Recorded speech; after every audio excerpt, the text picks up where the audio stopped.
નમસ્કાર મિત્રો, હું રાજેશ ભાસ્કર આપ સૌનું યુટ્યુબમાં આપણી આ ચેનલ પર સ્વાગત કરું છું. મિત્રો, આજે આપણે તારીખ 13 મે 2025ના કેટલાક મોસ્ટ ઇમ્પોર્ટન્ટ કરંટ અફેર અને અગાઉની પરીક્ષામાં પૂછાયેલા કેટલાક ઇમ્પોર્ટન્ટ પ્રશ્નો વિશે ડિટેલમાં ચર્ચા કરીશું, જે આપને આવનારી પરીક્ષા માટે ખૂબ જ ઉપયોગી સાબિત થશે. મિત્રો, આપ આ ચર્ચા સાથે જોડાઈ રહેજો અને વિડીયોને પહેલેથી લઈને છેલ્લે સુધી પૂરેપૂરો જોવાનો આગ્રહ રાખજો. તો ચલો મિત્રો, શરૂ કરીએ. શરૂઆત કરતાં પહેલાં જણાવી દઉં કે જો તમારે આપણી આ યુટ્યુબ ચેનલને સબસ્ક્રાઈબ કરવાની બાકી હોય તો ચેનલને સબસ્ક્રાઈબ કરજો, નોટિફિકેશન બેલ આઇકોનને પ્રેસ કરીને, અને જો તમને વિડીયો પસંદ આવે તો વિડીયોને લાઇક કરજો અને તમારા જેટલા પણ મિત્રો છે બધા મિત્રો જોડે વિડીયોની લિંકને શેર કરજો. તો શરૂઆત કરીએ. સૌપ્રથમ જોઈશું અગાઉની પરીક્ષામાં પૂછાયેલા ભારતની ભૂગોળના પ્રશ્નો, જેના જવાબો તમારે મને કમેન્ટ બોક્સમાં લખીને જણાવવાના છે. વિડીયોના લાસ્ટમાં જ્યારે હું તમને આ દરેક પ્રશ્નના જવાબ જણાવું ત્યારે તમારે ચેક કરવાનું છે કે તમે આપેલા પ્રશ્નોના જવાબમાંથી કેટલા પ્રશ્નોના જવાબ સાચા છે, અને જેટલા પણ પ્રશ્નોના જવાબ સાચા હોય એનો આંકડો તમારે કમેન્ટમાં લખવાનો છે કે 10માંથી આટલા સાચા છે.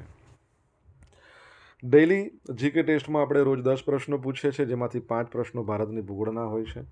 બાકીના જે 5 પ્રશ્નો છે એ ભારતના ઇતિહાસના પ્રશ્નો છે.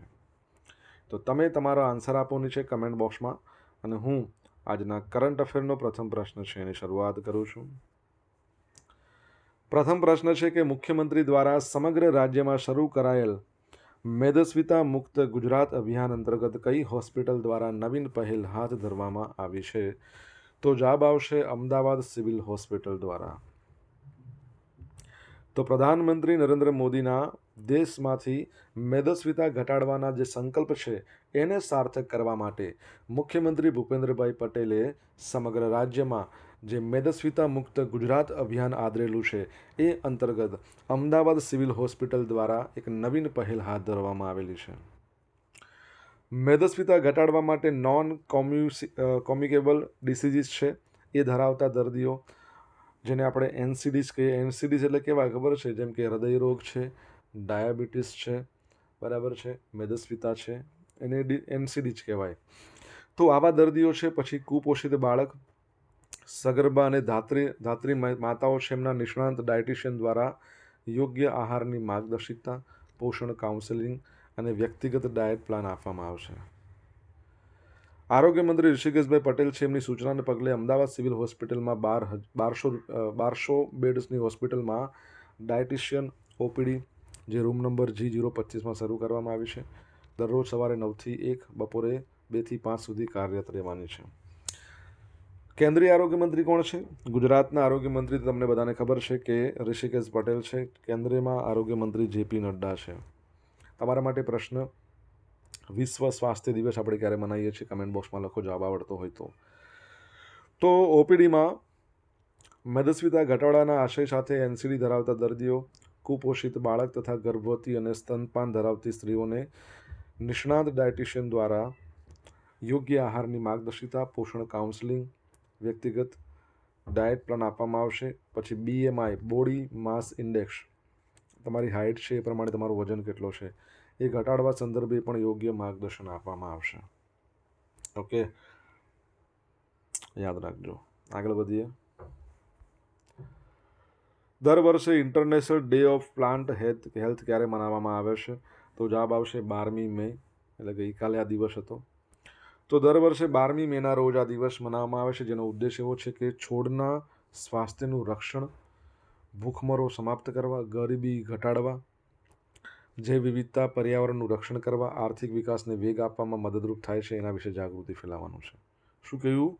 કે છોડ હોય, પ્લાન્ટ, એનું સ્વાસ્થ્ય છે, એનું રક્ષણ કરીએ તો એ કઈ કઈ બાબત છે જેમાં આપણને ફાયદો કરે છે એના વિશે જાગૃતિ, જેમ કે ભૂખમરો સમાપ્ત કરવો, ગરીબી ઘટાડો, જૈવ વિવિધતા, પર્યાવરણનું રક્ષણ કરવું, આર્થિક વિકાસને વેગ આપવો, આ બધામાં મહત્ત્વનું છે છોડનું સ્વાસ્થ્યનું રક્ષણ કરવું. આ દિવસ પ્લાન્ટ હેલ્થ 2020ના આંતરરાષ્ટ્રીય વર્ષનો મુખ્ય વારસો છે. પ્રથમ વખત દિવસની ઉજવણી 2022માં. આ વર્ષની 2025ની થીમ છે the importance of plant health in one health. બરાબર છે. દરેક વ્યક્તિના જીવનમાં જે છોડનું જે સ્વાસ્થ્ય છે એ કેટલું અગત્યનું છે, બસ એ જ થીમ છે. અહીંથી એક યાદ આવ્યું, તમને ખબર છે ICMR Indian council of agriculture રિસર્ચના અધ્યક્ષ નવા બન્યા હતા? જવાબ આવડતો કહો. મહારાષ્ટ્રે મહિલા સશક્તિકરણ માટે આદિશક્તિ અભિયાન શરૂ કર્યું. તો મહારાષ્ટ્ર કેબિનેટે અહલ્યાબાઈ હોલકરના જન્મસ્થળ ચૌંડી છે તેમની 300મા નંબરની જન્મ જયંતિ. તમને ખબર છે એમનો જન્મદિવસ ક્યારે આવે છે? 31મી મે. તો એ નિમિત્તે આયોજિત ખાસ સત્ર દરમિયાન આદિશક્તિ અભિયાનને મંજૂરી આપી છે. આ પહેલ મહિલાઓ અને બાળકો માટે હાલની સરકારી યોજનાના અસરકારક વિતરણ અને જાગૃતિ સુનિશ્ચિત કરવા પર ધ્યાન કેન્દ્રિત કરશે, જેમાં 10.50 કરોડનું બજેટ ફાળવવામાં આવ્યું છે. બરાબર. તમારા માટે એક પ્રશ્ન છે. જો તમને હું કહી દઉં કે રાષ્ટ્રીય મહિલા આયોગના અધ્યક્ષ નવા બન્યા હતા વિજયા રાહટકર. એ પ્રશ્ન નથી. પ્રશ્ન એ છે કે અહલ્યાબાઈ હોલકર એમના નામનું એક એરપોર્ટ આવેલું છે, કયા શહેરમાં છે? તમારે જણાવવાનું છે કમેન્ટમાં લખીને. મિત્રો, વિડીયો પસંદ આવ્યો હોય, ભણવાની મજા આવી હોય તો વિડીયોને લાઇક કરી દો. તમારા મિત્રો જોડે વિડીયોની લિંકને શેર કરો. આપણી બંને યુટ્યુબ ચેનલ રાજેશ ભાસ્કર 2 ને સબસ્ક્રાઈબ કરો નોટિફિકેશન બેલ આઇકોનને પ્રેસ કરીને. જો તમારે ડેલી કરંટ અફેરની PDF જોઈતી હોય તો આપણી ટેલિગ્રામ ચેનલ છે, ટેલિગ્રામ ચેનલને જોઈન કરો. ડેલી કરંટ અફેરની PDF મળશે તમને અને પોલ્સ પણ રમવા મળશે. તાજેતરમાં આંતરરાષ્ટ્રીય નાણાકીય ફંડ એટલે ઇન્ટરનેશનલ મોનિટરિંગ ફંડ દ્વારા કોને $2.4 બિલિયન લોન મંજૂર કરવામાં આવી છે? બહુ આશ્ચર્યજનક અને આઘાતજનક વસ્તુ થઈ શકે કે પાકિસ્તાનને આ લોકો IMF વાળાએ લોન કેમ આપી આટલી બધી? તો 9 મેના રોજ આંતરરાષ્ટ્રીય નાણાકીય ફંડ ઇન્ટરનેશનલ મોનિટરિંગ ફંડના એક્ઝિક્યુટિવ બોર્ડે ક્લાઇમેટ રેઝિલિયન્સ લોન પ્રોગ્રામ હેઠળ પાકિસ્તાનને $1.4 બિલિયન લગભગ 12,000 કરોડ રૂપિયાની લોન મંજૂર કરી છે. આ સાથે વિસ્તૃત ભંડોળ સુવિધા એ હેઠળ 7 બિલિયન, બરાબર છે, શું છે? વિસ્તૃત ભંડોળ સુવિધા હેઠળ 7 બિલિયન એટલે 60,000 કરોડની સહાય લોન એની પ્રથમ સમીક્ષાને મંજૂરી કરી દીધી. એટલે આ 1.4 બિલિયન થયા અને આજે 7 બિલિયનમાંથી પહેલો હપ્તો છે $1 બિલિયન એટલે 8,542 કરોડ, ટોટલ 1.4 અને 2.4 બિલિયન ડોલરની લોન. આ સમીક્ષા મંજૂરીથી $7 બિલિયન સહાય કાર્યક્રમ હેઠળ કુલ વિતરણ $7 બિલિયન થયું છે. પાકિસ્તાને રેઝિલિયન્સ લોનમાંથી તાત્કાલિક કોઈ ભંડોળ મળશે નહીં. IMF એક્ઝિક્યુટિવ બોર્ડની બેઠકમાં ભારતે પાકિસ્તાનને આપવામાં આવી રહેલા ભંડોળ અંગે ચિંતા વ્યક્ત કરતા કહ્યું છે કે પાકિસ્તાન તેનો ઉપયોગ સરહદ પાર આતંકવાદ ફેલાવવા માટે કરે છે. સમીક્ષા પર મતદાનનો વિરોધ કરીને ભારતે ભાગ લેવા તરફથી દૂર રહ્યું હતું. ઇન્ટરનેશનલ મોનિટરિંગ ફંડ 1944માં એની સ્થાપના થઈ. હેડક્વાર્ટર તમારે કહેવાનું છે ક્યાં આવેલું છે. એના મેનેજિંગ ડિરેક્ટર છે ક્રિસ્ટોલિના જોર્જીવા. એના જે ફર્સ્ટ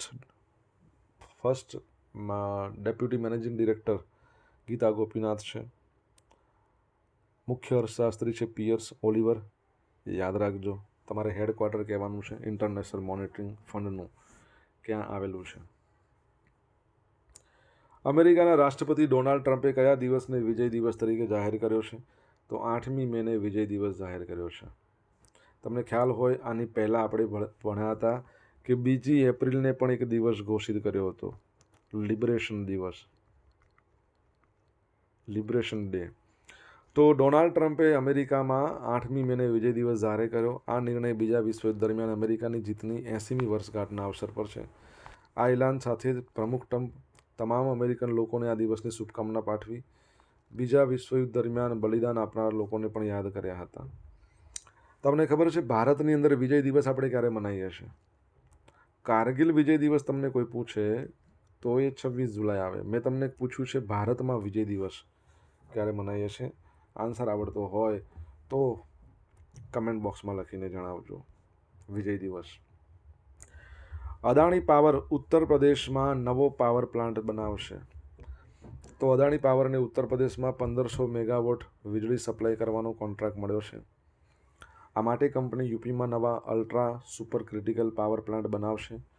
પ્લાન્ટમાંથી પ્રતિ યુનિટ ₹5,383ના દરે વીજળી પૂરી પાડવામાં આવશે. આ plant design, build, finance, on and operate A model હેઠળ વિકસાવવામાં આવશે. યુપીમાં 2033-34 સુધીમાં વીજળીની માંગમાં 11,000 મેગાવોટનો વધારો થવાનો અંદાજ છે. આ કારણે અદાણીને વધુ કોન્ટ્રાક્ટ આપી શકાય છે. ગયા વર્ષે સપ્ટેમ્બરમાં 6600 મેગાવોટનો કોન્ટ્રાક્ટ આપવામાં આવ્યો હતો. અગાઉ સપ્ટેમ્બર 2024માં જ કંપનીને મહારાષ્ટ્ર સરકાર દ્વારા 6600 મેગાવોટ વીજળી પુરવઠા માટે કરાર હસ્તાક્ષર કર્યા હતા. અદાણી પાવરની વાત કરીએ. 1996માં સ્થાપના. ચેરમેન છે ગૌતમ અદાણી. તમારે જણાવવાનું છે એનું હેડક્વાર્ટર ક્યાં છે.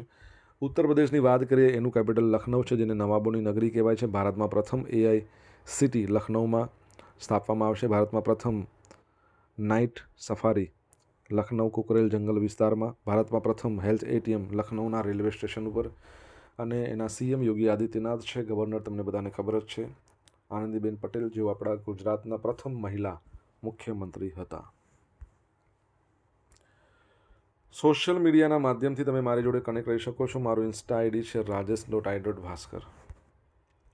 મારું ફેસબુક ID છે RI ભાસ્કર. ટેલિગ્રામ ચેનલ છે આપણી રાજેશ ભાસ્કર. અહીંયા તમને ડેલી કરંટ અફેરની PDF મળશે રોજ. તમને રોજ પોલ્સ પણ રમવા મળશે. જો તમને ભણવાની મજા આવી હોય ને તો વિડીયોને ફક્ત એક જ વખત લાઈક કરવાનું છે. તમારા મિત્રો જોડે વિડીયોની લિંકને શેર કરવાની છે અને આપણી આ ચેનલને સબસ્ક્રાઈબ કરવાની બાકી હોય તો સબસ્ક્રાઈબ કરજો. નોટિફિકેશન બેલ આઇકોનને પ્રેસ કરીને. Cashless treatment off road accident victim scheme 2025 હેઠળ રોડ અકસ્માત પીડિતને તાત્કાલિક અસરથી કેટલા રૂપિયાની કેશલેસ સારવાર મળી રહેશે? તો ₹1.5 લાખ. તો તમને ખ્યાલ હશે મિત્રો, સુપ્રીમ કોર્ટે છે ને ઘણીવાર કહ્યું, ટકોર કરી, અને ત્યારબાદ કેન્દ્ર સરકારે શું કીધું છે? તો કેન્દ્રીય રોડ ટ્રાન્સપોર્ટ અને હાઈવે મંત્રાલય, જેના મંત્રી તમારે મને કહેવાના છે, એમના દ્વારા એક ગેઝેટ નોટિફિકેશન જાહેર કરવામાં આવ્યું. એ મુજબ 13 મેના રોજ કેન્દ્ર સરકારે દેશભરમાં રોડ અકસ્માત પીડિતોના તાત્કાલિક સારવાર માટે cashless treatment off road accident victim 2025 યોજનાનો અમલ શરૂ કરી દેવાની સ્પષ્ટતા કરવામાં આવી છે. રોડ અકસ્માત પીડિતને શરૂઆતમાં તાત્કાલિક અસરથી ₹1.5 લાખની કેશલેસ ફ્રી મફત સારવાર મળી રહેશે. માન્ય કરેલી હોસ્પિટલમાં આ યોજનાનો લાભ અકસ્માતની તારીખથી 7 દિવસ સુધી, એક્સિડન્ટ થાય ત્યાંથી લઈને 7 દિવસ સુધી ઘાયલ વ્યક્તિ દીઠ મળશે. એક વ્યક્તિ એના માટે ₹1.5 લાખ અકસ્માતના 7 દિવસમાં. તમામ રાજ્યો અને યુટીમાં આ યોજનાના અમલ માટે તેમજ તેના પર દેખરેખ રાખવા નોડલ એજન્સીની રચના કરવામાં આવશે. પાછા નોડલ એજન્સીની રચના કરશે અને નોડલ એજન્સી છે ને એને નેશનલ હેલ્થ ઓથોરિટી સાથે જોડાઈને પોર્ટલ પર, વેબ પોર્ટલ પર સારવાર માટે માન્ય હોસ્પિટલોની યાદી બતાવશે, જાહેર કરશે. આ ઉપરાંત પીડિતોની સારવાર, હોસ્પિટલને ચૂકવવામાં આવતી રકમ, એના પર પણ નજર રાખશે કે ભાઈ આમાં કોઈ ફ્રોડ તો નથી થઈ રહ્યું ને. આ ઉપરાંત એક સ્ટીરિંગ કમિટી પણ રચાશે જે આ યોજના પર પાછી દેખરેખ રાખશે. આ કમિટીની અધ્યક્ષતા કોણ કરશે? રોડ સચિવ. કોણ કરશે? રોડ સચિવ. તમને ખબર છે કોણ છે આપણા ટ્રાન્સપોર્ટ સચિવ? ખબર હોય તો જણાવો. અને નેશનલ હાઈવે ઓથોરિટી, બરાબર છે, CEO સભ્ય રહેશે. આ ઉપરાંત સ્વાસ્થ્ય, નાણાં, અહીંયા નેશનલ હેલ્થ ઓથોરિટી આવશે, હાઈવે નહીં.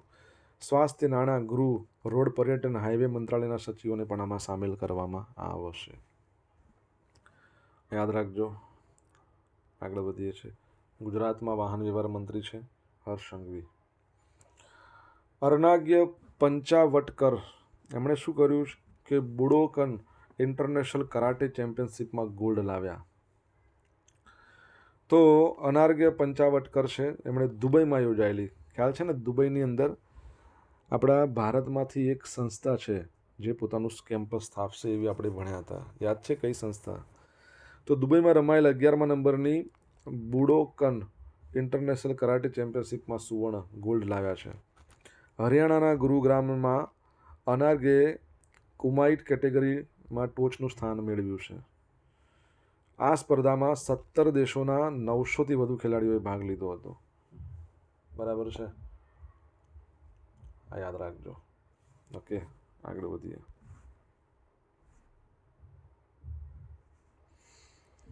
મુશી મુનેરુ તુંગભદ્રા, કઈ નદીની સહાયક નદીઓ છે? તો આ બધી નદીઓ છે એ કૃષ્ણાની સહાયક નદીઓ છે. 2011ની જે વસ્તી ગણતરી થઈ એ મુજબ 7 પૂર્વોત્તર રાજ્યો પૈકી સૌથી ઓછું શહેરીકરણ નીચે પૈકી કયા રાજ્યમાં છે? તો શું આવશે? આસામ. વિજય, અભય, વર્ષા કયા પાક અથવા શાકભાજી ફળની સંકર જાતિ છે? તો ભીંડા. તળાવ દ્વારા સિંચાઈનો વિસ્તાર નીચેના રાજ્યો પૈકી કયા રાજ્યમાં વધુ છે? તો તમિલનાડુમાં. દક્ષિણ ભારતની એક રાજ્યની ભૌગોલિક વિશેષતા પૈકી એક કચાલ છે તે કયું રાજ્ય છે? કેરળ. હવે જોઈશું અગાઉની પરીક્ષામાં પૂછાયેલા ભારતના ઇતિહાસના પ્રશ્નો. પહેલો પ્રશ્ન, ગવર્મેન્ટ ઓફ ઇન્ડિયા એક્ટ 1858નો પ્રારંભ સમયે બ્રિટનમાં સર્વોચ્ચ સંસ્થા કોણ હતું? તો બ્રિટિશ સરકાર હતી. નીચેના પૈકી કયા રાજાઓએ નામ અને ચિત્ર સાથેના સિક્કાઓની શરૂઆત કરી હતી? તો બેક્ટેરિયલ ગ્રીક. મેગેસ્થનીસ એ ભારતીય સમાજને કેટલા વિભાગમાં વર્ગીકૃત કર્યો હતો? 7 વિભાગમાં. છત્રપતિ શિવાજીએ ગઢ આયા પર સિંહ ગેલા આ વિધાન કયા સેનાપતિના મૃત્યુના સંદર્ભમાં કહ્યું હતું? તો તાનાજી.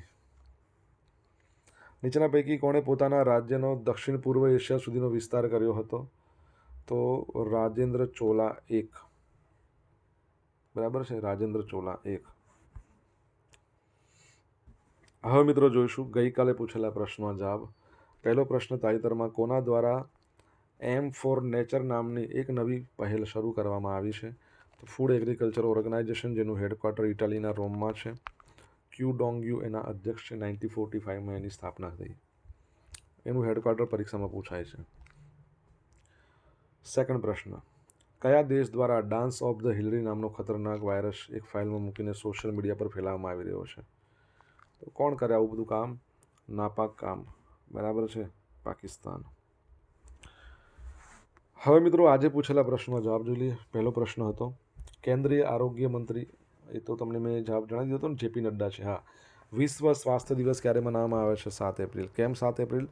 કેમ કે 7 એપ્રિલ 1948માં વર્લ્ડ હેલ્થ ઓર્ગેનાઇઝેશનની સ્થાપના થઈ.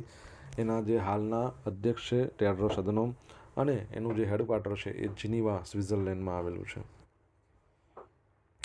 ઇન્ડિયન કાઉન્સિલ ઓફ એગ્રીકલ્ચર રિસર્ચના નવા જે અધ્યક્ષ બન્યા છે, શું નામ છે એમનું? માંગીલાલ જાટ, ડૉક્ટર માંગીલાલ જાટ. ત્રીજો પ્રશ્ન એવો હતો, અહલ્યાબાઈ હોલકર એમના નામનું એક એરપોર્ટ આવેલું છે. કઈ જગ્યાએ? તો ઇન્દોરમાં. ઇન્દોર ભારતનું પ્રથમ ભિખારી મુક્ત શહેર છે. ભારતનું પ્રથમ વોટર પ્લસ સિટી છે. સ્વચ્છતા સર્વેક્ષણમાં નંબર 1 રહેશે હંમેશા. બરાબર છે. આ ઉપરાંત યુનેસ્કો દ્વારા એને ભારતની વેટલેન્ડ સિટી ઘોષિત કરવામાં આવી છે. ઇન્દોર તો છે, સાથે સાથે ઉદયપુર પણ છે, ખાસ યાદ રાખજો. ચોથો પ્રશ્ન, ઇન્ટરનેશનલ મોનિટરિંગ ફંડ એનું હેડક્વાર્ટર ક્યાં આવેલું છે? Washington DC. પાંચમો પ્રશ્ન, ભારતમાં વિજય દિવસ ક્યારે મનાવીએ છીએ? 16 ડિસેમ્બર 1971, ભારત પાકિસ્તાનનું યુદ્ધ. બાંગ્લાદેશ નવો રાષ્ટ્ર બન્યું હતું. છઠ્ઠો પ્રશ્ન, અદાણી પાવર છે એનું હેડક્વાર્ટર ક્યાં છે? તો આપણા અમદાવાદમાં છે, અદાણી પાવરનું. 7મા નંબરનો પ્રશ્ન, રોડ ટ્રાન્સપોર્ટ રાજમાર્ગ મંત્રી કોણ છે? નીતિન ગડકરી. 8મો પ્રશ્ન, આપણા રોડ સચિવ, ટ્રાન્સપોર્ટ સચિવ કોણ છે? વી ઉમાશંકર. અને 9મા નંબરનો પ્રશ્ન, શું દુબઈની અંદર IIM અમદાવાદ છે પોતાનું કેમ્પસ સ્થાપશે? બરાબર છે, દુબઈમાં આપણે ભણ્યા હતા. Indian institute of management Ahmedabad. ગઈકાલના કરંટ અફેરમાંથી પૂછેલા કેટલાક ઇમ્પોર્ટન્ટ પ્રશ્નો જોઈએ, જેના જવાબો તમારે કમેન્ટમાં જણાવવાના છે. પહેલો પ્રશ્ન, તાજેતરમાં સ્વર્ણિમ જયંતિ મુખ્યમંત્રી શહેરી વિકાસ યોજના અંતર્ગત કેટલા કરોડ રૂપિયાના વિકાસ કામોને સૈદ્ધાંતિક મંજૂરી મળી ગઈ છે? જવાબ આવડે તો કમેન્ટમાં જણાવજો. સેકન્ડ પ્રશ્ન, તાજેતરમાં કયા દેશની સાંસદે 16 વર્ષથી નાની વયના બાળકો દ્વારા સોશિયલ મીડિયાના ઉપયોગ પર પ્રતિબંધ મૂકવાની દરખાસ્ત કરી છે? જવાબ આવડતો હોય તો કમેન્ટ બોક્સમાં લખજો. આ હતા આજના દિવસના કેટલાક મોસ્ટ ઇમ્પોર્ટન્ટ કરંટ અફેર સાથે આપણે જોયું અગાઉની પરીક્ષામાં પૂછાયેલા ઇમ્પોર્ટન્ટ પ્રશ્નોના જવાબોની સાથે. આશા રાખું બધાને ભણવાની મજા આવી હશે. મજા આવી હોય તો વિડીયોને લાઇક કરો, તમારા મિત્રો જોડે વિડીયોની લિંકને શેર કરો. આપણી બંને યુટ્યુબ ચેનલ રાજેશ ભાસ્કર 2ને સબસ્ક્રાઇબ કરો, નોટિફિકેશન બેલ આઇકોનને પ્રેસ કરીને. તો મિત્રો thank you so much for watching this video. Have a nice day. Jai Hind, જય ભારત, જય ગરવી ગુજરાત.